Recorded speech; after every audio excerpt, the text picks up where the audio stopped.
Voir le conseil du ministre représentant du Tatarstan pour nous parler de ce thème qui peut paraître surprenant, la Russie, terre d'islam, point d'interrogation. Et c'est peut-être un clin d'œil involontaire à ceux qui nous parlent d'identité heureuse à la sauce bordelaise. Et il faut savoir, il ne s'agit pas de rire parce que l'heure est très grave, que la France telle qu'elle est partie aujourd'hui avec ses problèmes, c'est soit la partition, soit la guerre civile, ou les deux. D'ailleurs, même Hollande l'a confessé. Pourquoi la Russie, terre d'islam? Point d'interrogation. Mais c'est une des religions traditionnelles de Russie. Et la plupart des musulmans des différentes républiques ou États constituant la Fédération de Russie se considèrent comme russiens ou russes et adhèrent pleinement à la culture russe, dont le fondement est orthodoxe. Et je pense que vous en parlerez lors des grandes fêtes pour Alexandre Nevsky ou Saint-Serge-Croix-de-Neige. On voit les imams venir et s'enorgueillir de ce passé glorieux. C'est certainement pas demain qu'on verra le recteur de la mosquée de Paris ou ce triste personnage qui vient de mourir, que le... bon, et son âme, on ne sait pas trop... Bon. Malek Chebel,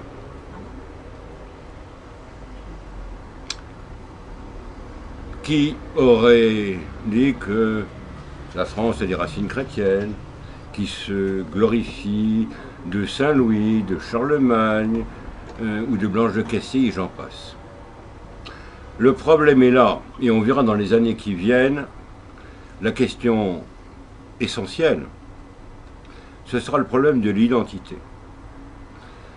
Soit on sera, comme le veut Soros et ses parangons, un peuple complètement métissé et vassalisé, soit, on ne sait pas trop quel miracle, on aura retrouvé notre fierté. Mais pour ça, ça demande un effort intellectuel et moral. Si la Russie a pu se redresser, c'est grâce à la colonne vertébrale que représente l'armée et l'Église. Malheureusement, en France ou dans les pays européens, les réactions à l'élection, par exemple, de Trump, peu importe le jugement qu'on peut porter sur le personnage, sont très symptomatiques. On voit aujourd'hui, on a une invasion qui est une forme de colonisation.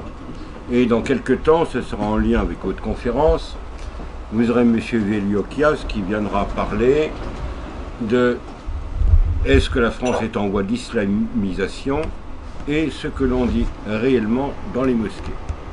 Je pense que j'en ai assez dit. À vous, cher ami. Bien, je vous remercie, frère Thierry. Je remercie tout le cercle Aréopage pour cette invitation.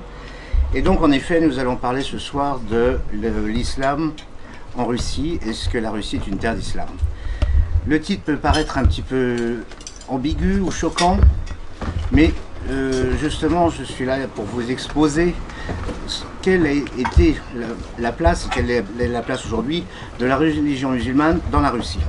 Alors la Russie dont je vais parler, c'est la Russie dans ses frontières actuelles. Donc pas question de parler de l'Azerbaïdjan, du Kazakhstan et tout ça, c'est-à-dire les républiques soviétiques musulmanes. On ne les traite pas puisque le thème c'est la Russie. Donc ces pays sont devenus des pays étrangers, même s'il y a des relations toujours très étroites entre la Russie de Moscou et tous ces territoires perdus. Mais le thème c'est la Russie, donc on ne parlera pas de l'Ouzbékistan, de tout ça. Alors moi ce que j'ai envie de dire, c'est que on peut aborder l'islam russe, puisqu'il s'agit bien d'une religion russe, par le biais à la fois de la géographie et de l'histoire. La géographie, il y a deux zones dans la Russie actuelle qui sont à dominante musulmane.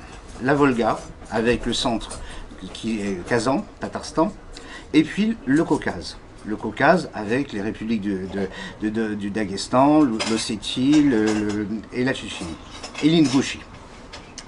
Alors comment on en est arrivé là? Comment l'islam est arrivé en Russie?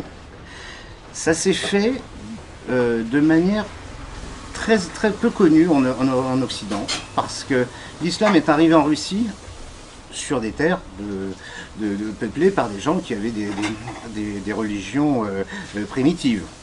Et ça s'est fait avant que la Russie soit chrétienne. Je veux dire par là, on constate la présence de l'islam en Russie lors de la conquête du Daghestan par la conquête arabe. La conquête arabe qui est allée jusqu'au Maroc et en Espagne et jusqu'à Poitiers. Et bien là, en Daghestan, c'est en 728 que on dénote une présence musulmane permanente et pérenne. 728, c'est donc la conquête arabe, et c'est également des échanges avec l'empire khazar. Khazar, peu de gens connaissent cette entité historique et géographique. C'était un grand empire qui englobait toute la partie de la Russie, du sud de la Russie actuelle, l'Ukraine, une partie de la Pologne actuelle, et ça montait jusqu'à le nord de la Volga, le bassin nord de la Volga. Et il y a eu déjà des échanges. Et donc, à travers la Volga, l'islam a progressé vers le nord. Donc, cette progression, elle est notée par les historiens à compter de 922.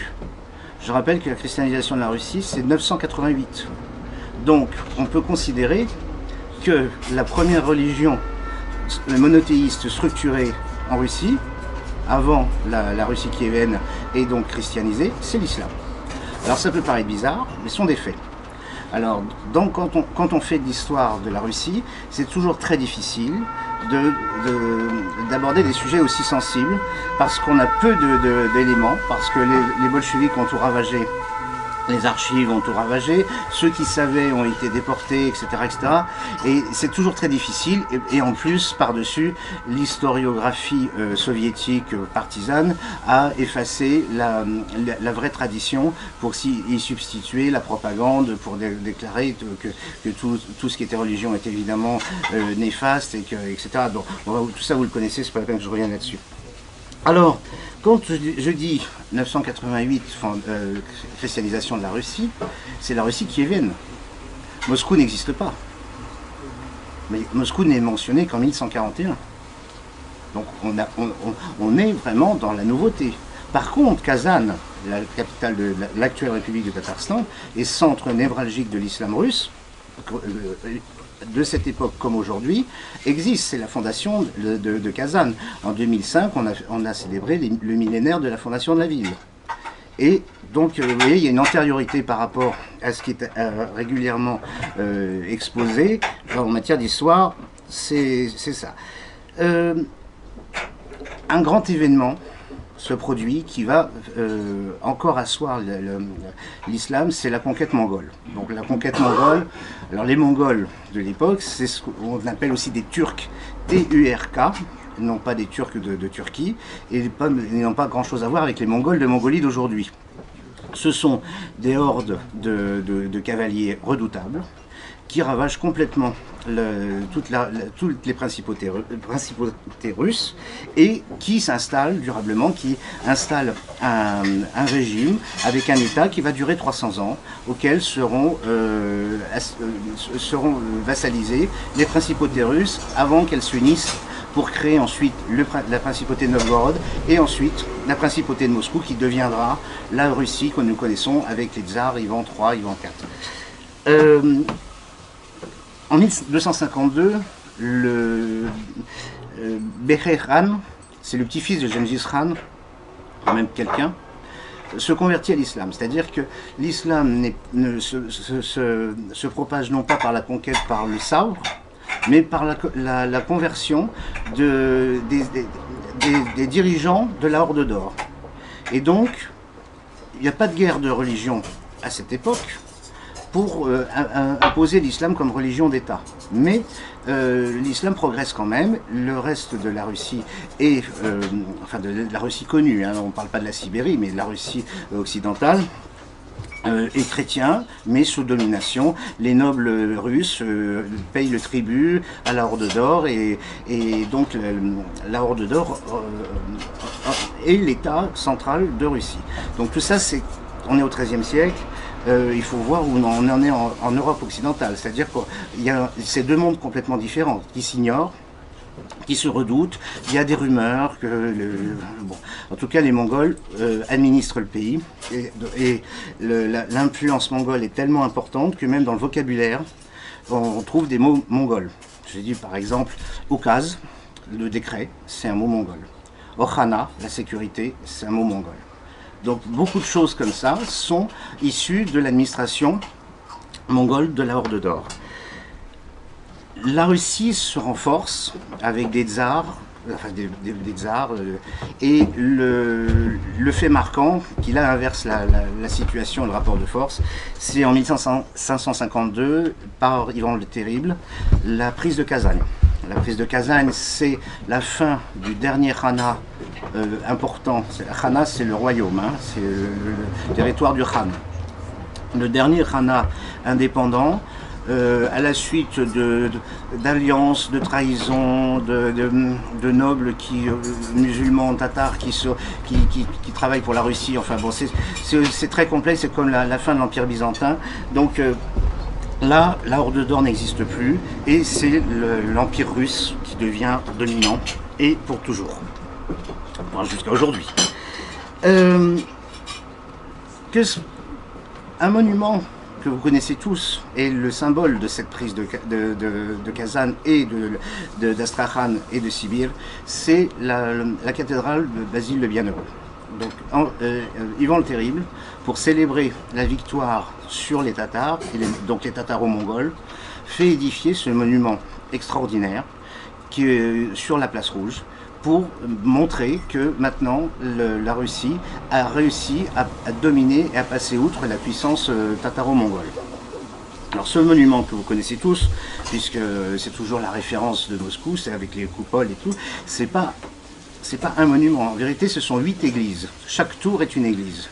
Et la plus haute, c'est celle qui représente le Khana de Kazan. Si vous êtes déjà allé à Moscou, si vous ne l'avez pas encore fait, il est temps de le faire. De l'autre côté de la place rouge, c'est-à-dire par où on entre, il y a une petite église qui avait été détruite sous Staline, mais qui a été reconstituée, et qui s'appelle Notre-Dame de Kazan. Donc, l'importance du Tatarstan, donc le centre névralgique et intellectuel de l'islam russe, est présent dans les monuments. Je citerai aussi la gare de Kazan. Donc c'est comme si on avait, par rapport à l'histoire française, la gare de Bourgogne, la gare de Normandie, des bâtiments comme ça qui sont des symboles de l'histoire commune entre ces populations de la Volga musulmane et les populations russes. Sous l'Empire Romanov, ça se passe plutôt pas trop mal. C'est-à-dire qu'il n'y a pas de massacre, il y a des révoltes de temps en temps, elles sont réprimées, mais il n'y a pas de déportation massive, il n'y a pas de massacre de masse. Et les tsars, à commencer par Ivan le Terrible, pratiquent une politique qu'on appelle la politique alexandrine. Ça veut dire quoi? C'est en référence à Alexandre le Grand. C'est-à-dire que quand le tsar conquérait un territoire, au lieu de massacrer la population et tout ça, eh bien, on intégrait les nobles à la famille. Et donc, les nobles gardaient leur autorité au bénéfice du tsar. Et quand on voit les dimensions de la Russie, c'est difficile d'envoyer des émissaires pour régler des problèmes comme ça en quelques heures, hein. Donc c'est une politique qui a donné d'excellents résultats, parce que les nobles des territoires conquis ou annexés se sont intégrés complètement dans l'histoire. Et on en veut pour preuve aussi, c'est que beaucoup d'aristocrates d'avant 1914 étaient d'origine de différents peuples qui avaient été rattachés à la Russie au cours des siècles précédents. La famille Yusupov étant évidemment la plus évidente. Toutefois, l'empire tsariste, avec l'Église orthodoxe, procède à des confiscations de terres, à une politique de colonisation et de mise en place de populations russes sur les territoires. Donc ça crée quelquefois des tensions avec des migrations vers le Caucase, vers ce qu'on appelle le Turkménistan maintenant, vers l'Empire ottoman, qui reste malgré tout l'ennemi numéro un. Parce que l'ennemi numéro un de la Russie, c'est pas l'Allemagne, c'est pas la Pologne, c'est l'Empire ottoman. Et d'une certaine mesure, la méfiance permanente, y compris aujourd'hui, la Chine. Sous l'Empire, Pierre le Grand, lui, s'occupe de l'occidentalisation de la Russie. Catherine la Grande, elle, sécurise les territoires conquis et elle instaure, et ça c'est important, une autorité musulmane qui dépend de la couronne. C'est-à-dire que c'est quelque chose qui n'existe pas dans d'autres territoires. C'est une sorte de contrôle sur le clergé, enfin sur les penseurs et sur les écoles de formation musulmanes. Donc c'est toléré, non seulement c'est toléré, mais en plus c'est organisé directement par Saint-Pétersbourg.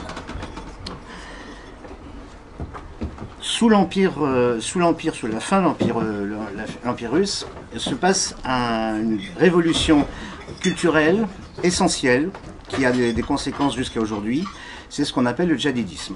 Alors le djihadisme, je suppose que vous n'en avez jamais entendu parler, parce qu'en Occident, pratiquement personne ne sait ce que c'est. Il s'agit d'une réforme d'importance non pas limitée à la théologie, mais également au fonctionnement social, qui a été inspiré par des penseurs de la Volga, des Bulgares de la Volga, des Tatars, qui ont considéré qu'il fallait adapter l'islam aux réalités. C'est-à-dire que le pays, le climat, les traditions, c'est pas les mêmes au bord de la Volga que dans les sables d'Arabie Saoudite. Quand il fait moins 30 ou moins 40, quand le soleil ne se lève pas, pour faire le ramadan, c'est pas évident. Donc, ce mouvement issu d'intellectuels tatars conforme à un changement radical de la pratique, mais aussi d'une adaptation à la nouvelle sociologie. Parce que les Tatars, au cours des siècles, et avec le soutien bienveillant de l'autorité impériale, sont devenus de redoutables négociants, et ils se sont enrichis. Et ils se sont enrichis, mais au lieu de constituer des fortunes colossales pour le bien de s'enrichir, ils ont soutenu, des grandes familles tatares, ont soutenu des opérations de solidarité, c'est-à-dire construction d'écoles, éveil à la culture et à l'alphabétisation des populations. Et ce qui fait que, à la fin du XVIIIe siècle, pratiquement toute la population musulmane est alphabétisée, en plus avec l'alphabet cyrillique, ce qui permet en même temps à la fois de sauvegarder la langue nationale et en même temps d'échanger avec les russophones qui écrivent dans le même alphabet. On oublie l'alphabet arabe, l'alphabet latin qui est quelquefois utilisé, mais c'est beaucoup plus tardif, n'est pas diffusé. On écrit la langue tatar en lettres cyrilliques et la diffusion du Coran se fait en tatar et non pas en arabe. Ça a une conséquence tellement importante que au niveau social, des grands penseurs ou des grands politiques comme Mustafa Kemal se sont inspirés de cette grande révolution qu'est le djihadisme. Et le djihadisme s'est même propagé jusqu'à un territoire qui semble être complètement isolé, mais qui a des relations historiques, culturelles et même ethniques en chinois, et qui est l'un des foyers de la culture primitive tataro-mongole. Et là aussi, le djihadisme s'est propagé, et donc les musulmans ouïghours se sont adaptés de façon à, bon, ça se passe pas très bien en ce moment, mais de façon à vivre à côté des Chinois. Bon, là, il y a une politique qui n'a rien à voir avec la religion, mais d'assimilation de façon à ce que les Ouïghours deviennent minoritaires dans leur propre territoire. Mais ça, c'est une politique de remplacement. Hein, on entend souvent parler de ça, c'est qu'on fait venir des gens d'autres régions qui n'ont absolument rien en commun avec les locaux, de façon à les marginaliser et puis de coloniser de manière pacifique toute une région. Donc, le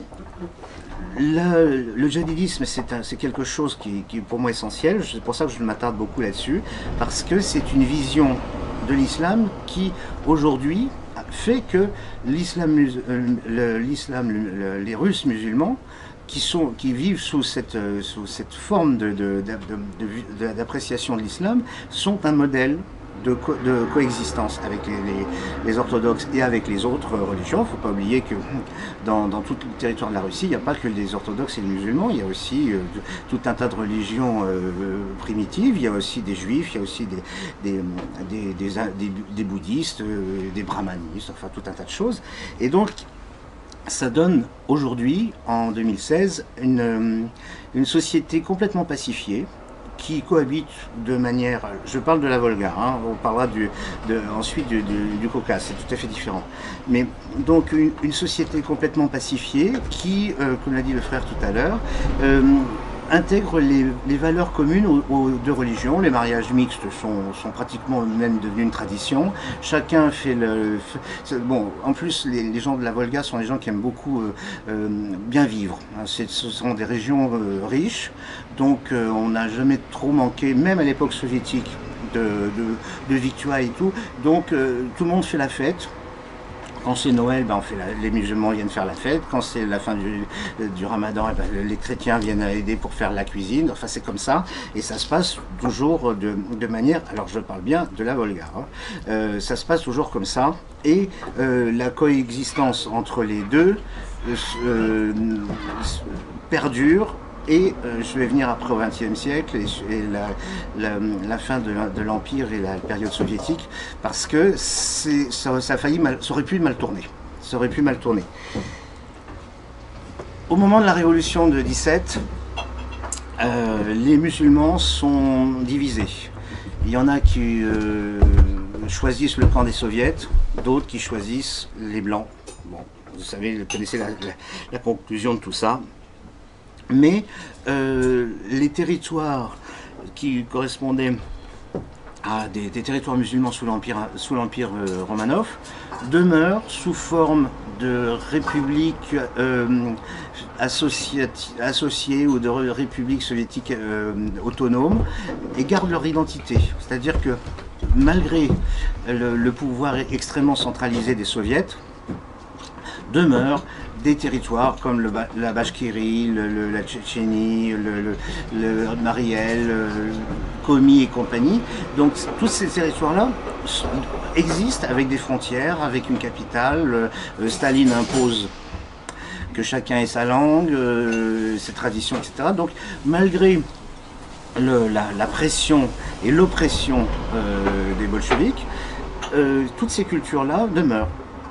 Et Staline s'en sert pour faire de la propagande, pour dire que l'URSS est le pays idéal où chacun peut faire sa vie comme il veut, qui peut pratiquer sa religion, qui peut pratiquer... Bon, évidemment, il n'en est rien. Hein. En 1937, le Soviet suprême décide de l'éradication de toutes les religions. Des milliers d'imams sont exécutés ou déportés, des milliers de mosquées sont détruites. Rien que sur les années 36-37, on détruit 25 000 mosquées. Vous voyez, donc il n'y a pas que Staline n'a pas fait dans le détail, il n'y a pas que les chrétiens orthodoxes qui ont subi la brutalité du régime bolchevique stalinien, tout le monde a souffert les mêmes choses, destruction, transformer les mosquées en porcheries, enfin toutes les subtilités que Staline était capable d'inventer pour pouvoir détruire, éradiquer toute forme de Parallèlement, parce que Staline, sachant qu'il est très difficile de détruire complètement une religion, il instaure des écoles de formation des imams contrôlées par l'État soviétique. C'est-à-dire qu'à la fois on détruit des mosquées, on tue les imams et puis les oulémas, mais en même temps on en forme d'autres qui sont bien sûr des agents de l'État. Bon, il en est de même dans toutes les formes de religion, c'est-à-dire que les juifs subissent le même sort, les orthodoxes c'est pareil, c'est soit le camp de rééducation, soit le séminaire organisé par les rouges. Donc tout le monde a le droit à ça. Hein. Donc bon, malgré tout, alors il y a eu beaucoup de controverses là-dessus. Est-ce qu'il fallait collaborer avec les rouges? Est-ce qu'il fallait s'enfuir? Est-ce qu'il fallait laisser la terre libre? Bon, en ce qui concerne les musulmans, ils ont réussi à masquer, et ça c'est quelque chose qui m'avait beaucoup touché lors d'un séjour à Grozny, c'est qu'ils ont masqué la pratique, notamment avec les enfants, à travers de jeux. C'est-à-dire que des gestes, des attitudes et tout ça, c'était présenté comme des jeux alors qu'en vérité c'était des prières. Donc, ou le chant, c'est-à-dire qu'ils chantaient, mais en vérité c'était la liturgie. Donc, ils ont réussi à sauvegarder tout ça. Les Russes musulmans n'ont eu aucune aide de la part des États étrangers à l'époque, qui semblaient s'en moquer, ce qui n'est plus le cas aujourd'hui. Et donc ils se sont débrouillés tout seuls. Alors, les diasporas issues des territoires musulmans de Russie se sont débrouillées toutes seules, sans aucune aide, sans aucun soutien d'État extérieur, etc. Alors, je vous ai parlé beaucoup des Tatars. Les Tatars, comme ils sont éparpillés un peu partout, ils ont créé une diaspora extrêmement puissante et qui est toujours attachée à la terre d'origine. Comme l'a dit le frère, je suis le conseiller du ministre représentant de la République du Tatarstan ici à Paris. Mais je suis aussi également le secrétaire général d'une association qui s'appelle la Maison France Tatarstan. Et nous regroupons, tant que faire se peut, les Tatars ou les gens d'origine tatar vivant en France. Cette structure existe dans tout le monde, dans le monde entier. C'est le Congrès mondial tatar. Et au sein du gouvernement du Tatarstan à Kazan, il y a un ministre de la diaspora. C'est-à-dire que toutes les personnes qui sont tatars, émigrés ou d'origine, ont toujours un contact avec la terre d'origine. Et ça marche très bien, parce que c'est devenu un réseau mondial, extrêmement puissant. Les Tatars et les voisins bachkirs ont pénétré les rouages de l'État, même à l'époque soviétique, et être russe et musulman, ça n'interdit pas d'être président de la Douma, par exemple, ou d'être ministre. Donc il n'y a pas d'interdiction, il n'y a pas de méfiance. C'est-à-dire que monsieur Karimov, il peut être ministre de la Santé au même titre que monsieur Yudachin. Donc la période d'avant la Deuxième Guerre mondiale est extrêmement rude et difficile pour la vie des musulmans. La Seconde Guerre mondiale est encore un événement où là ça aurait pu basculer. Parce que à force d'avoir été opprimés, certaines populations voient dans Hitler une forme de possibilité de s'émanciper du pouvoir des soviets. Hitler essaye de retourner les prisonniers de guerre musulmans pour les intégrer dans des milices nazies chargées de combattre l'URSS. Et puis ça marche pas, parce que musulmans ou autres, ils sont russes d'abord. Donc ceux qui semblent rentrer dans le piège de Hitler font semblant de combattre du côté des nazis, mais se retournent après contre eux. Et nous avons eu ici, je suis en train de travailler là-dessus d'ailleurs, nous avons eu ici des soldats issus des républiques musulmanes de l'URSS qui ont été pris par les nazis, qui ont intégré des unités nazies, qui les ont quittés et qui ont rejoint la résistance française. Donc vous voyez, le sentiment d'appartenance à la Russie est bien supérieur, c'est ce qu'a dit en quelques mots le frère tout à l'heure, bien supérieur à l'appartenance à une communauté religieuse. Et ça marche toujours aujourd'hui. Parce que, comme je le disais, l'islam issu du djihadisme, c'est un islam très, comment dirais-je, très libéral. C'est-à-dire qu'il n'y a pas des histoires de tchador, de toutes ces choses-là, ça n'existe pas. Il y a un petit peu en Tchétchénie, mais ça je vais y venir après, parce que ça c'est vraiment les dernières années qui font une différence par rapport à l'ensemble de la présence musulmane dans l'histoire de la Russie. C'est un islam très décontracté. Le jeûne du Ramadan, bon, c'est pas pas extraordinairement important. Le pèlerinage à la Mecque, bon, les plages de Thaïlande c'est pas mal non plus. Donc à Kazan, on produit les meilleurs vodkas de Russie qui sont pas considérés comme des boissons halal. Donc, et on les consomme.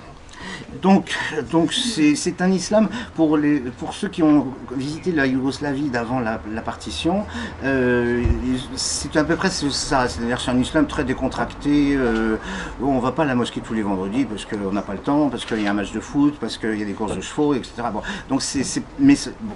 Et puis aussi bien sûr la pression soviétique a fait aussi que beaucoup de gens ont complètement oublié leur tradition. C'est en train de revenir, mais c'est pas dans un esprit sectaire, c'est-à-dire c'est plutôt revenir vers une pratique culturelle que cultuelle. Et donc l'enseignement de la langue tatare progresse, mais c'est pas dans des écoles coraniques, c'est dans des écoles où on apprend la langue tatare. C'est assez à la mode d'ailleurs pour les artistes de s'exprimer en langue tatare, ça fait bien, alors qu'entre eux ils parlent en russe. Alors, tous ceux avec lesquels je travaille, même entre eux ils parlent russe, parce qu'ils ont pas l'habitude. La langue tatare fait partie, par la constitution du Tatarstan, des 2 langues officielles. Donc tous les actes officiels peuvent être rédigés dans les 2 langues, mais le russe est quand même la langue parlée par tout le monde. Et aussi parlée par les gens qui sont maintenant des citoyens du Kazakhstan, Ouzbékistan, etc. C'est la langue commune. Et tout le monde continue à parler le russe pour les affaires et pour les échanges. Alors, je parlais de la Deuxième Guerre, donc avec cet épisode des soldats, mais à la fin, les peuples qui avaient imaginé qu'avec Hitler ça allait être mieux qu'avec Staline, ils l'ont payé cher.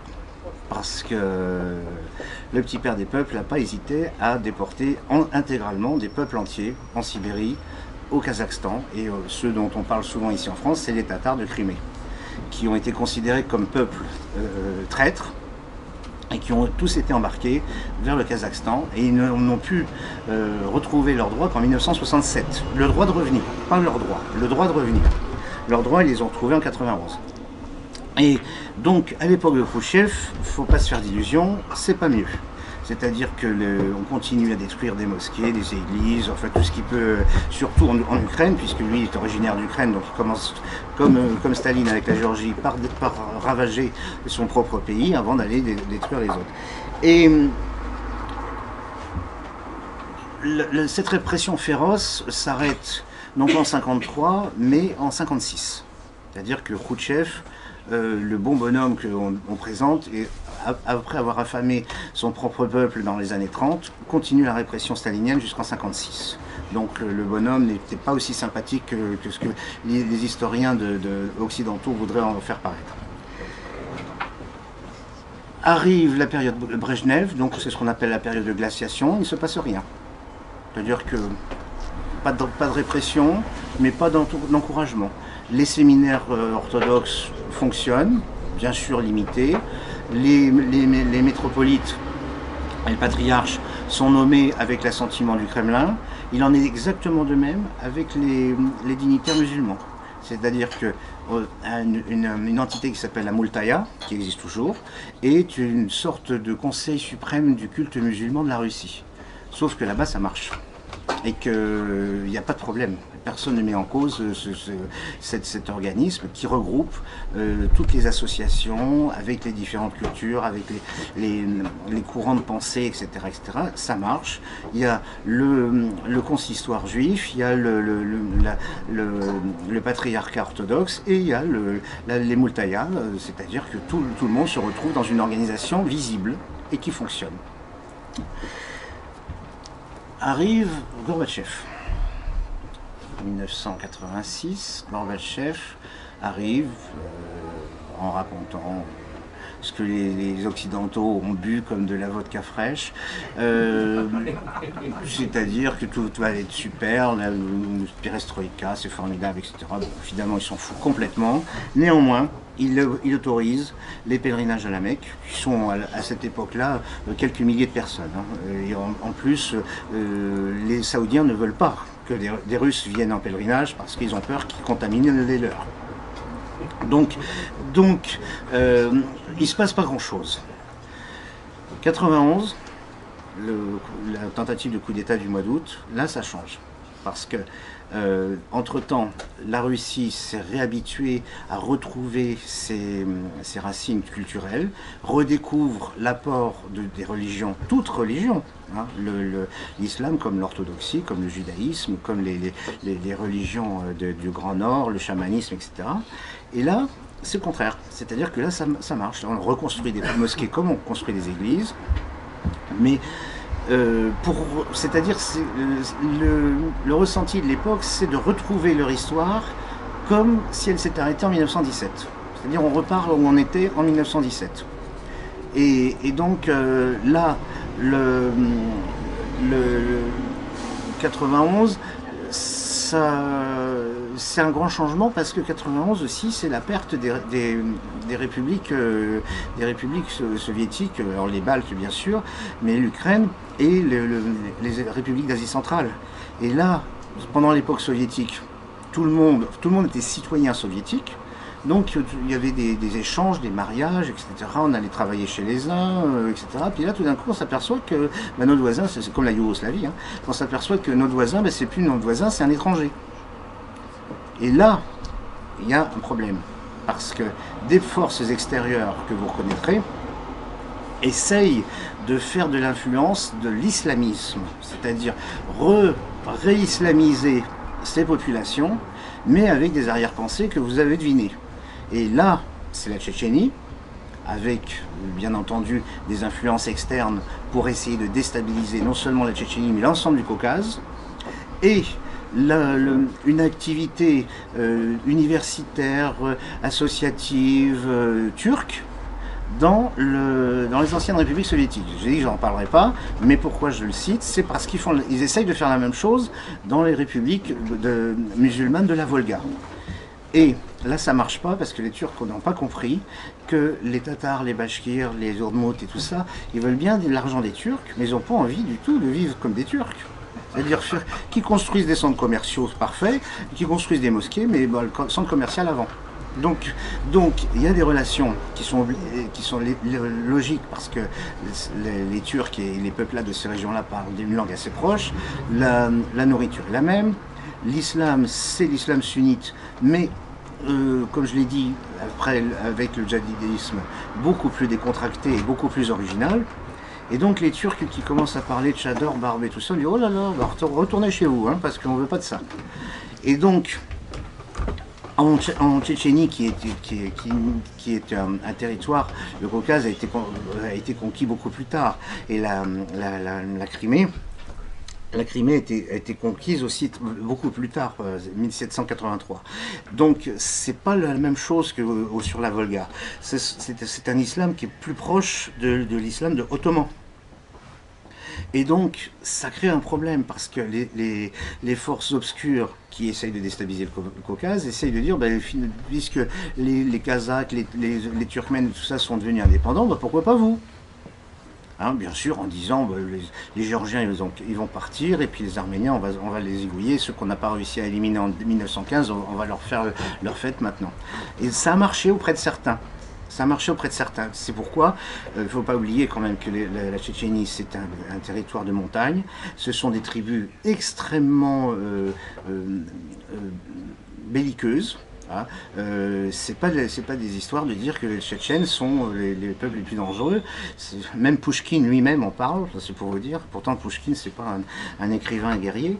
Que les Tchétchènes c'est quand même, on dirait un peu comme des Basques. Vous voyez, c'est des gens des montagnes qui n'acceptent aucune autorité. Et d'ailleurs, dans certaines chroniques, on dit que les Turcs, quand ils ont été repoussés, certains officiers de l'armée ottomane avaient dit bon bah que les Russes se coltinent les Tchétchènes, nous on est tranquille. Donc c'est pas quelque chose. Mais à côté de la Tchétchénie, il y a d'autres républiques de population musulmane, il y a les Ossètes, il y a au Daghestan plusieurs ethnies qui sont également musulmanes, les Ingouches, qui n'ont pas cette volonté de s'émanciper, d'indépendance et tout ça, et ça donne l'affreuse tragédie de Beslan, dont personne n'a oublié la conclusion il y a maintenant 11 ans. Donc c'est pas la même chose. Sur les bords de la Volga, tout le monde était horrifié de ce qui se passait à Beslan. La prise d'otages dans le théâtre à Moscou, pareil. Donc tout ça, c'est des choses qui sont complètement, mais alors à l'inverse de la pratique et de la culture musulmane russe. Et donc, maintenant ça s'est calmé, la Tchétchénie a été pacifiée, et les Tchétchènes, bon, beaucoup, donc comme tous les peuples de Russie, avaient essaimé dans tout le territoire, y compris à l'étranger, reviennent à Grozny parce que la ville a été reconstruite avec des normes modernes, et c'est une des villes les plus modernes de toute la région, avec bien entendu des équipements et tout ça qu'il n'y a pas ailleurs. Donc ça redevient une ville attractive. Et bon, même si le président Kadyrov est un petit peu folklorique, il n'y a plus de massacres, il n'y a plus de voitures qui explosent, il n'y a plus tout ça. Donc on est revenu comme avant. Hein, en Grozny, j'ai oublié de le dire, en russe ça veut dire terrible. Comme Ivan le terrible. Donc quand la capitale s'appelle le terrible, c'est déjà pas mal. Hein. Bon, donc maintenant, la Tchétchénie, c'est clair, maintenant la situation est pacifiée. Et qu'en est-il d'aujourd'hui, 2016, c'est-à-dire que la perestroïka est derrière nous, la chute de l'URSS également, la zone économique de la Volga, notamment autour du Tatarstan, est devenue la troisième zone économique la plus dynamique de Russie. Et tout ça à cause justement de la structure des Tatars avec leur sens des affaires et du réseau et aussi parce que en 91 le président Chaïmiyev a négocié avec Yeltsin une large autonomie. Et Yeltsin aurait dit, moi je ne l'ai pas entendu mais on me l'a répété souvent, que Yeltsin aurait dit au président Chaïmiyev, prenez toute l'autonomie que vous êtes capable d'assumer. Donc ça a permis à cette région comme je l'ai dit tout à l'heure, de permettre le redéveloppement de l'enseignement de la langue tatare, de permettre de revenir à des anciennes lois qui dataient de l'époque des tsars, notamment en matière de foncier. Et ça a surtout dynamisé cohérent dans la politique de la fédération. Et vous avez peut-être vu l'année dernière, c'était le 24 septembre, l'inauguration de la grande mosquée de Moscou, qui a été inaugurée conjointement par le président Poutine et par le président Erdogan, et qui est maintenant la deuxième plus grande mosquée d'Europe après celle de Kazan. Et il y avait 900 000 personnes pour l'inauguration de cette mosquée, pas une seule personne bousculée, pas un blessé, rien du tout. Et ça se passe bien. Bon, il y a cette grande mosquée, bien sûr, où on retrouve bien sûr les Russes musulmans, mais aussi les gens issus des anciennes républiques soviétiques qui se sont installés en Russie ou qui viennent travailler en Russie, et puis les musulmans des autres pays, c'est-à-dire les diplomates marocains ou résidents de sociétés turques, etc. Donc tout ça, ça se passe dans l'harmonie la plus totale. Et pour revenir au bord de la Volga, ça se passe tellement bien qu'à Kazan, il y a un Kremlin, comme à Moscou, et la cathédrale est à côté de la mosquée Koul Sharif, Et ça pose pas de problème. Et lorsque non seulement ça pose pas de problème, mais ça devient tellement important qu'on parle du modèle de Kazan. Et on en parle depuis 91. Parce qu'avant, ça existait aussi, cette cohabitation, puisque j'en parle depuis tout à l'heure. Mais c'était pas vécu comme quelque chose d'essentiel. Alors que maintenant, c'est une vitrine. L'islam de Russie, l'islam de la Volga, ça devient un argument de propagande pour dire, voyez bien que l'islam c'est possible aussi avec les autres. Regardez comment on fait nous depuis 3 siècles. Et ça marche. Et là, j'ai été reçu par M. Chevènement qui revenait d'un voyage à Kazan. Comme j'avais dit à sa secrétaire avant qu'il parte, j'ai dit, vous savez madame, il va revenir enchanté. Ça n'a pas loupé, il a été complètement subjugué de voir comment ça se passait. Il a été reçu dans la même matinée par le métropolite et par le moufti.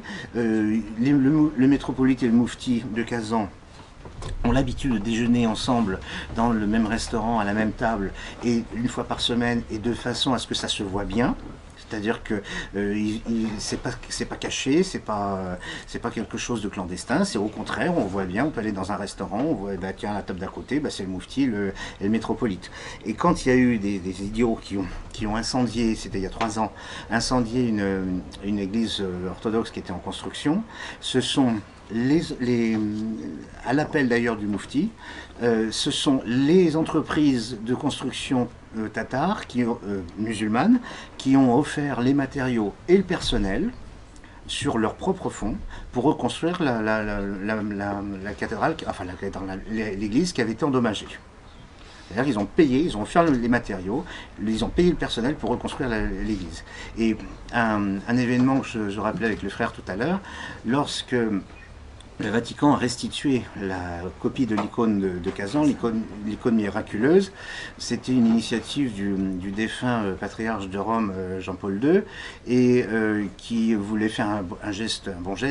C'était effectivement très symbolique, mais il n'y avait pas eu de retour au niveau du patriarcat, notamment du patriarche Alexei, qui était de l'ancien système et qui n'était pas prêt à la discussion avec le patriarcat de Rome. Et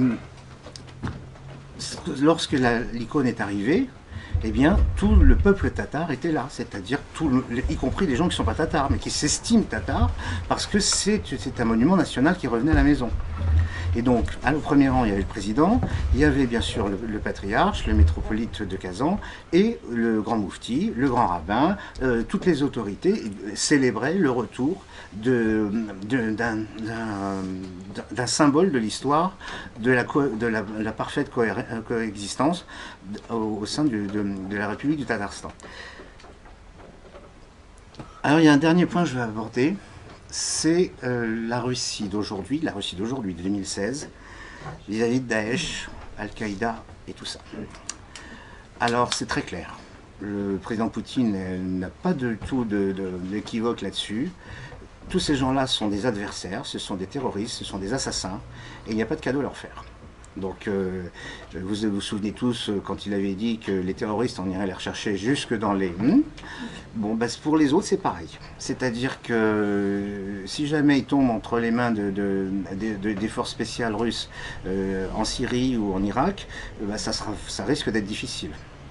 Et pour donner une illustration de cette détermination de la Russie à n'avoir absolument aucun lien de quelque nature avec ces mouvements, il y a un bataillon tchétchène, entièrement musulman bien sûr, qui est parti en Syrie pour assister l'armée syrienne pour la reconquête et pour la libération de son territoire. Et ce sont des volontaires, ce ne sont pas des types qui ont été envoyés par l'armée russe ou par un détachement tchétchène. Ce sont des volontaires qui se sont constitués volontaires pour éliminer des gens qui sont exactement le contraire de ce que les Russes musulmans vivent et veulent conserver comme mode de vie. Alors j'espère que je ne vous ai pas trop ennuyé avec tout ça. Et puis j'espère que vous avez beaucoup de questions. J'espère que vous avez beaucoup de questions parce que je suis là pour y répondre. plein d'enseignements sur ce qui se passe.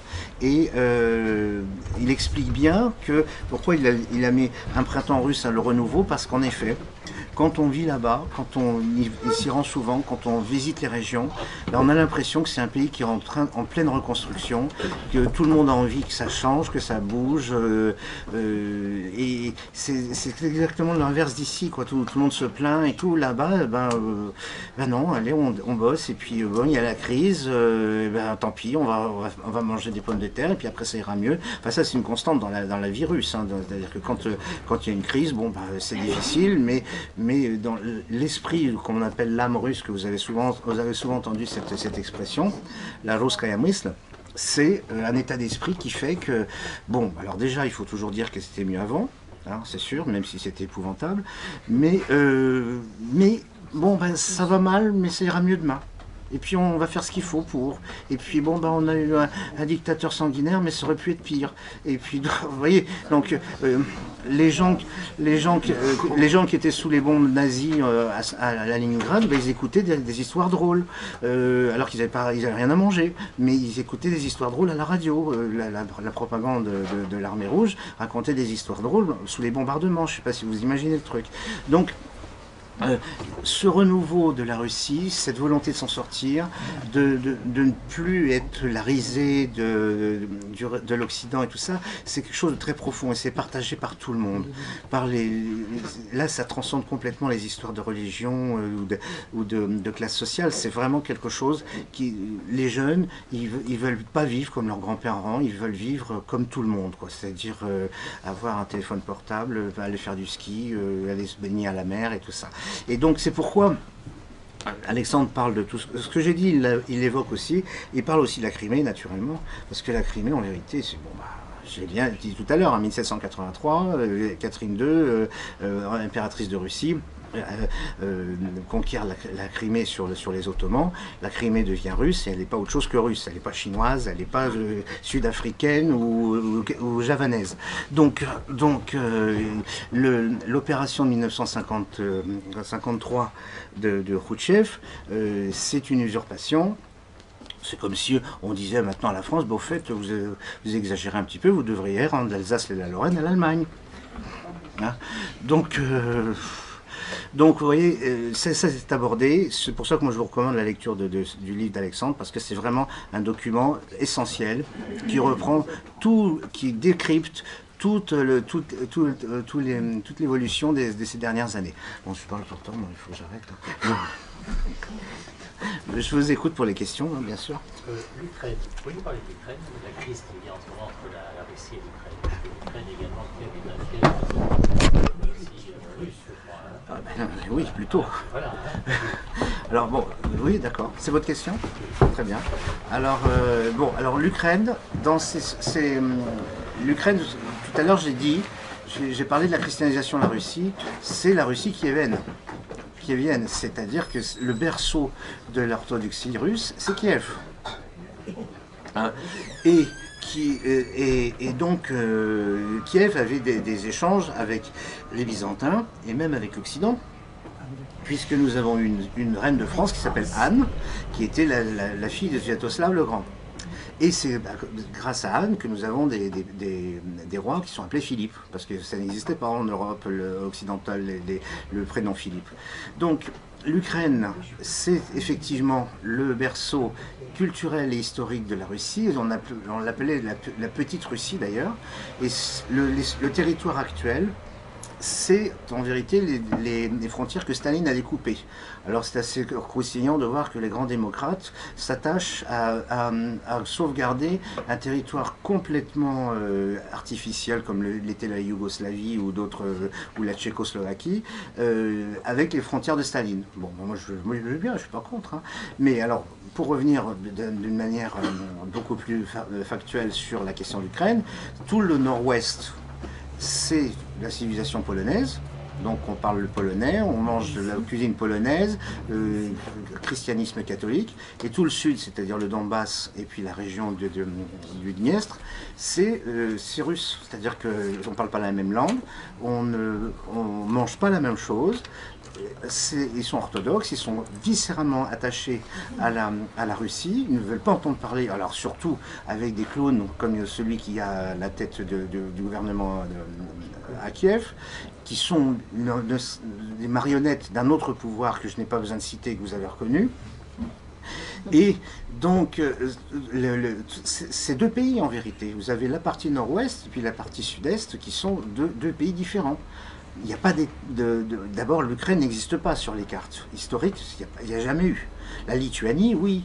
La Russie, oui. Le Novgorod, tout ça, il y a des traces de ces États-là. Mais l'Ukraine, ça n'a jamais existé. C'était toujours été qu'une province et c'est n'importe quoi.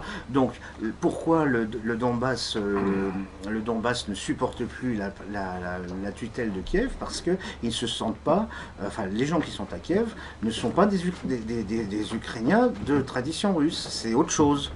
Et comme c'est la zone où il y a les terres noires qui produisent le blé et qu'il y a aussi le charbon et qu'il y a le port d'Odessa, eh bien évidemment ça attire des convoitises.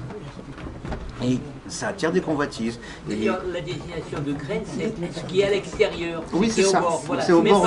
C'est même pas un nom. C'est même pas un nom. C'est même pas un nom de pays, c'est à l'extérieur. C'est comme Yougoslavie, c'était pas un nom. C'est le territoire des Slaves du Sud. C'est pas le nom d'un pays. Donc c'est bon. J'espère avoir répondu. Sinon, je vais vous me reposer la question. Mais combien d'hectares, c'est combien d'hectares qui viennent d'être achetés par Monsanto d'Ukraine? Ah, j'ai pas suivi ça, mais c'est énorme. C'est 1 million, 1,5 million, je crois. C'est ça, ouais. C'est ce qu'on était en train de chercher. Oui. C'est énorme. Une question. J'entends. On juge souvent Poutine, les Occidentaux, plutôt moins le locataire d'Élysée à bail précaire. Ils jugent souvent Poutine sur la Crimée. Vous venez de dire effectivement que la Crimée est russe depuis 1700. 83. D'accord. Avant Nice, il va à savoir. Voilà, que l'Ukraine est dans un pays qui est en grande majorité déjà par son histoire religieuse. Je crois que l'alphabet cyrillique est parti de Kiev, il me semble. Oui, bien sûr, c'est Cyril et Méthode, les deux moines qui ont... Donc nous, on juge, si vous voulez, les interventions de Poutine en Crimée ou en Ukraine, en étant un fasciste, etc. Or, c'est pas mon idée, pas du tout. Mais d'après ce que vous venez de dire, effectivement, c'est quand même un grand président. Vladimir Poutine? Ah bah évidemment, enfin moi vous ne pouvez pas me trouver sur le plus grand défenseur de... Il y a beaucoup de gens qui disent... Oui, mais c'est, monsieur, là sans vouloir sortir du sujet, puisque là on parle de l'islam russe, sachez s'il vous plaît, sachez que le président Poutine, par exemple, est le seul chef d'État blanc qui peut arriver en Afrique et être acclamé. Donc c'est-à-dire que ce que vous dites, c'est le ressenti que vous avez vis-à-vis de Poutine et de la manière de gérer les crises, non, j'en dis bien, c'est que c'est pas du tout comme ça qu'on voit les choses. Peut-être que dans les salons du Boulevard Saint-Germain, on parle comme ça, mais dans le reste du pays, dans le reste du monde, c'est tout à fait différent. Et ce qui vient de se passer, c'est dimanche, c'est-à-dire hier, les élections en Moldavie et les élections en Bulgarie ont apporté au pouvoir des présidents ou le Premier ministre, je sais plus, j'ai pas tellement bien suivi parce que j'étais sur autre chose, qui sont ouvertement pour la collaboration étroite avec la Russie. Et c'est la même chose en Serbie. Et on appelle, bon, c'est assez folklorique, bon, je ne me suis pas tellement penché là-dessus, mais il y a la Légion orthodoxe qui est constituée de Serbes, de Grecs, de Chypriotes, de Roumains, de Bulgares et de Russes. Et ça, c'est... bon, moi, mon sujet de ce soir, c'est l'islam en Russie, enfin la Russie musulmane. Mais ça veut dire que tout le monde ne capte pas la propagande ou les analyses assez improbables de M. Bernard-Henri Lévy. Donc, voilà. Si je... oui, monsieur, je vous écoute. Vous savez parler des Khazars, qu'en est-il exactement? Alors, les Khazars, l'Empire khazar, c'est quelque chose qui est très difficile à déterminer parce qu'il n'y a pratiquement plus d'archives et tout a été fait par les différents régimes, c'est-à-dire impérial et ensuite soviétique, pour oublier ça. C'est-à-dire que c'était un empire qui était ennemi des Russes, allié aux Byzantins de temps en temps, puis après c'était le contraire. C'est d'ailleurs l'Empire khazar a été détruit par une alliance russo-byzantine. Alors, la particularité, parce que je pense que c'est ça le sens de votre question, c'est que c'était le premier État juif. Alors, donc, l'origine ethnique des Khazars, c'est très difficile à déterminer. D'autant plus que si il y a quelque chose qui est vraiment complexe, c'est de faire de l'histoire de l'ancienne Russie. Parce que les historiens, quand vous avez 3 historiens qui parlent ensemble, vous avez 4 idées différentes. Donc, et avec bien sûr assurance, machin, c'est moi qui ai raison et compagnie. Bon, on manque de documents, on manque de données, mais l'Empire Khazar a été détruit à la fois par les Byzantins, par les tribus nomades qui venaient de Sibérie, et par la Rousse, la Grande Rousse, le Novgorod. Voilà. Monsieur. Oui, mais enfin, les Khazars, si j'ai bien compris ce que j'avais lu, les Khazars, c'est eux qui ont fondé la ville de Kiev. Et leur empire khazar cohabitait à l'époque du baptême de Vladimir. Donc comment ça a pu se passer tout ça? Parce qu'il y a eu des renversements d'alliances. Non mais à l'époque, l'empire khazar a duré pendant 4 ou 5 siècles. Non, ça a duré même pas 3 siècles. Mais quand même, oui, mais quand même 3 siècles. Mais ils n'avaient pas un état structuré comme la Horde d'Orne l'a eu. C'est-à-dire que c'est parti en petits morceaux, chacun a pris un morceau de son côté, avec des alliances, des trahisons, enfin c'est pire que les croisades. Alors, non, mais et en plus... Parce que c'est très obscur. Ah mais c'est sûr, et même les historiens soviétiques n'avaient pas accès à des archives parce qu'il n'y en a pas. Parce que... Ils ont quand même aidé la France dans les croisades et tout ça, ils cherchaient le complot. Non, moi j'avais vu ça. Oui, ils ont pris tous les comptes. Madame. Est-ce que la horde d'or était justement montée sur des chevaux de Turkane? Ah, alors ça c'est une légende aussi. Mais les chevaux existent. Ah bien sûr, Ils sont excellents. évidemment, évidemment. Alors il y a plusieurs races, les Akalteke ou les Turkanes, comme vous dites, ce sont des animaux. Ça fait les mêmes choses. Non, mais ce sont des, silhouette pas et bien sûr, mais ce sont des animaux exceptionnels. Et avec des grandes lignées qui sont restées pures. exactement. Mais effectivement, la qualité de ces chevaux a nourri tous les fantasmes, toutes les peurs, justement, des hordes tataro-mongoles, etc., etc. Et il faut dire que les Tatars, surtout ceux de cette époque, ils étaient assez turbulents, et les peuples voisins en avaient quand même assez de les supporter, parce qu'ils étaient vraiment très turbulents. Alors, donc que le tsar Ivan les calme un peu, ça a pacifié toute la région. Il y a une anecdote qu'on pourra remonter tout simplement au siècle dernier, c'est que quand toutes les principautés d'Europe venaient se réchauffer l'hiver à Monaco, on avait trouvé que les Russes étaient tellement bruyants qu'on les avait mis au-dessus, à la turbie, et ne vit pas en sortir pour justement tous leurs excès de joie, de gaieté et de vie. Là, quand je dis que les Tatars étaient turbulents, c'est surtout qu'il y avait beaucoup de têtes qui roulaient par terre. Hein, parce que quand c'était pas de turbulent de la polissonnerie. Hein, non. D'autres questions là? Parlez, non.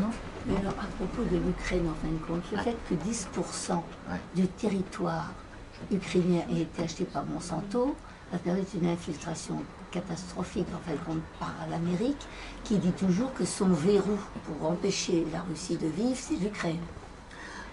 Donc ils ont 10% dans le pays, c'est énorme. Bon, il y a plus que ça, puisque c'est le fils de Joe Biden qui était administrateur de la société de gaz.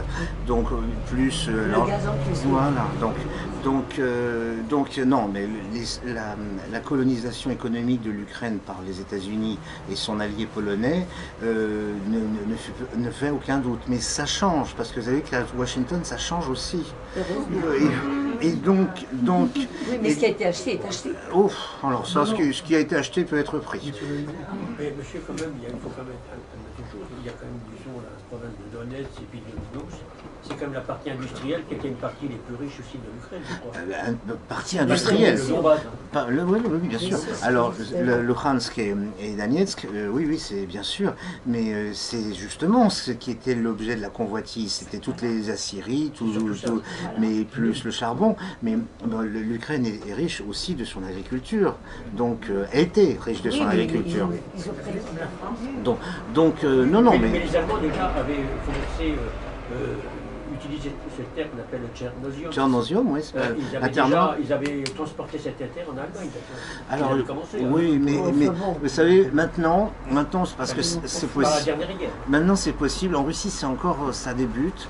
Maintenant, il est possible, en Biélorussie, ça marche bien, de louer des terres. Sur un contrat d'amphithéotique, donc on peut louer des terres et faire de l'agriculture sur place. Et moi je suis fervent partisan d'expliquer à nos agriculteurs qu'au lieu de pleurer et de se pendre dans leurs étables et de demander des subventions, eh bien qu'ils viennent en Russie, en Biélorussie, pour faire ce qu'ils savent faire, ce qu'ils savent bien faire, pour montrer sur place comment on fait de l'agriculture de qualité et non pas de la production pour la production. Parce que l'une des difficultés de la Russie, c'était ça, c'est qu'on produisait mais on ne savait pas transformer, etc. Bon, maintenant ça va mieux, mais les Français ont déjà un a priori favorable, enfin les Russes ont un a priori favorable, et dans la région de la Volga, qui est une région très riche. Alors j'ai parlé tout à l'heure du Tatarstan, qui est plutôt une région industrielle et haute technologie, tout ça. D'ailleurs le président vient pour parler de ça, c'est-à-dire qu'il y a une nouvelle ville qui s'appelle Innopolis, qui est une Silicon Valley de la Volga. Ça, c'est pas moi qui l'ai dit, c'est un journaliste qui a dit c'est la Silicon Valley de la Volga. Donc ça, c'est la région industrielle avec les universités, etc. La Coupe du Monde de football en 2018, mais ça c'est anecdotique. Mais il y a aussi tout autour tout un bassin agricole qui n'est pas exploité ou qui n'est pas exploité avec des normes qui sont celles qui pourraient permettre de développer une économie non seulement originale, mais fondée. Autonomie, bien sûr. De toute façon, c'est simple. Le président Poutine a été très clair, et comme en général, quand il dit quelque chose, il est très convaincant.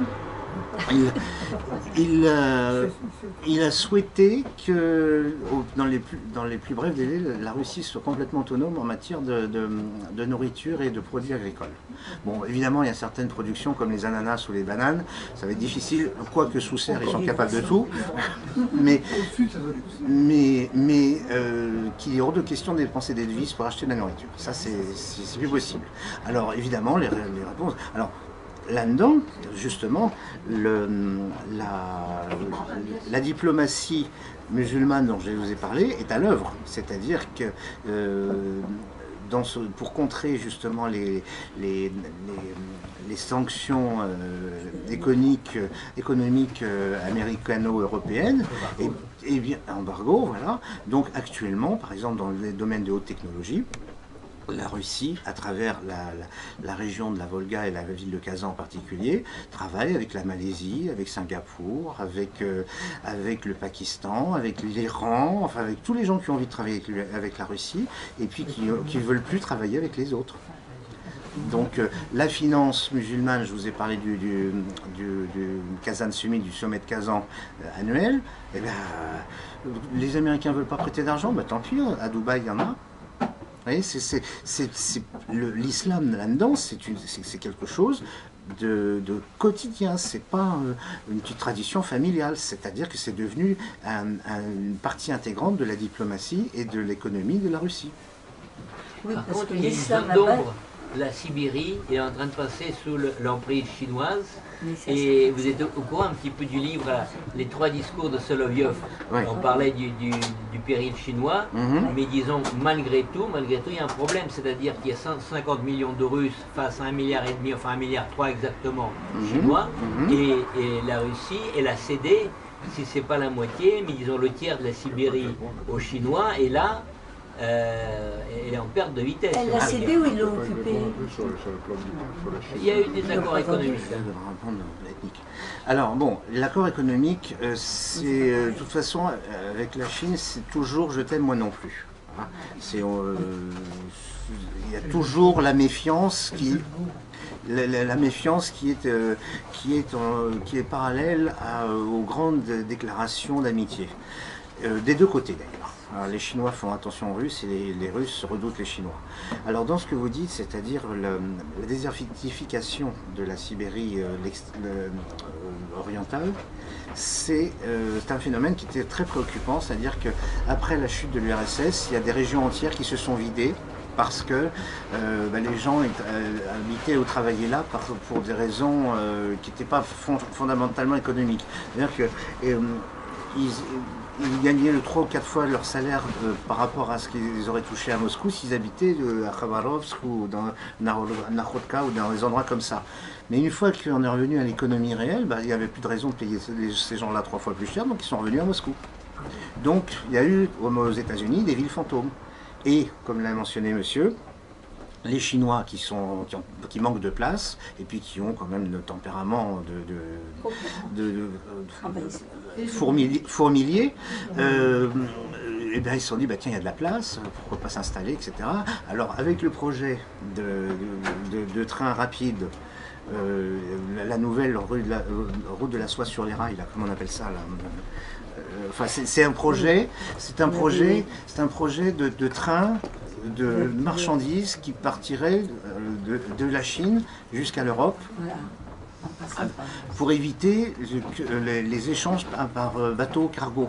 Et donc c'est-à-dire que les marchandises ne mettraient plus que 5 jours pour venir de Chine jusqu'en Europe.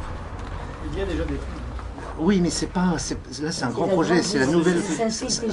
Ça s'appelle la nouvelle route de la soie, avec des endroits comme Tcheliabinsk, où là, on chargerait les containers d'un train qui va par là. Alors, il y a celui qui va vers l'Allemagne, il y a celui qui va vers l'Italie, il y a celui qui va vers la Finlande, etc.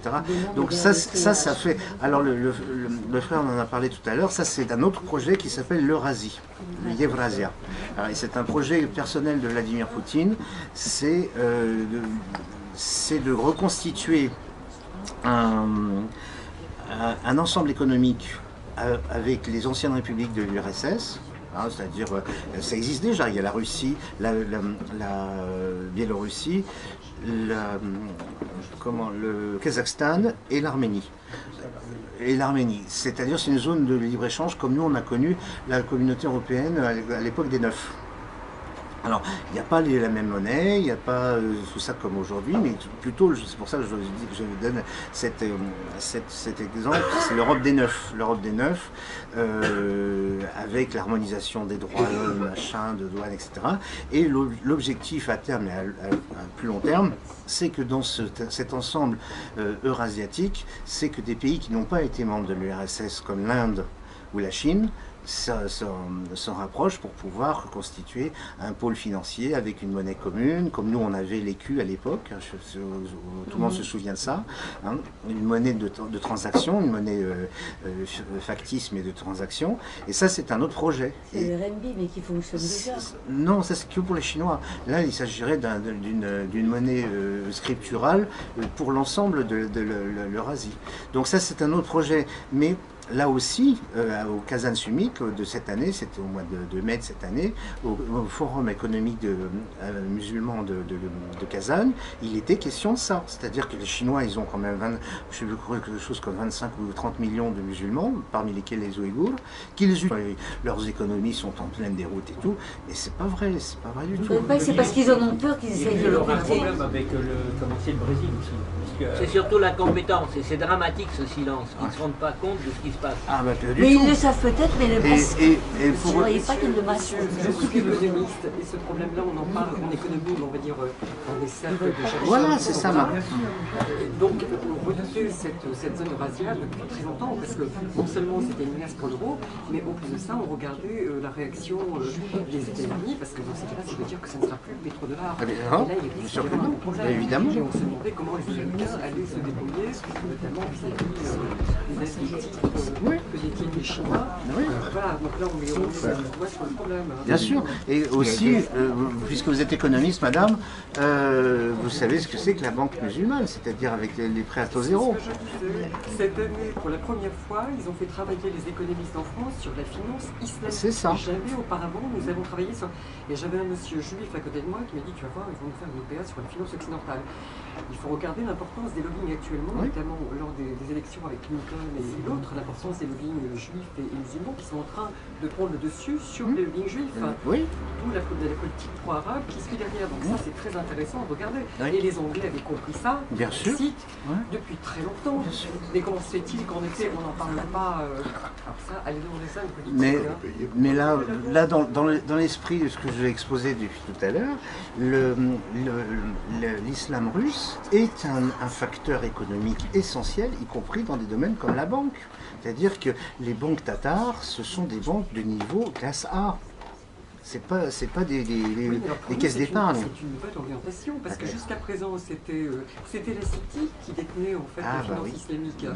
Et on disait, bon, on trouvait que le monopole était trop petit pour s'y intéresser en France, on trouvait qu'on avait du retard par rapport à la City. Mais là, maintenant, on est en train de s'y mettre. Ben oui. Bon. D'autres questions? Vous reviendrez pour le récit. Si vous voulez, bien sûr.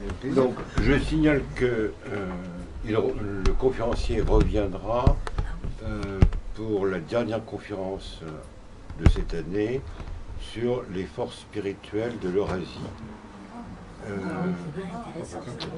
Donc ça complétera, et je pense qu'il y aura un prêtre russe qui sera là.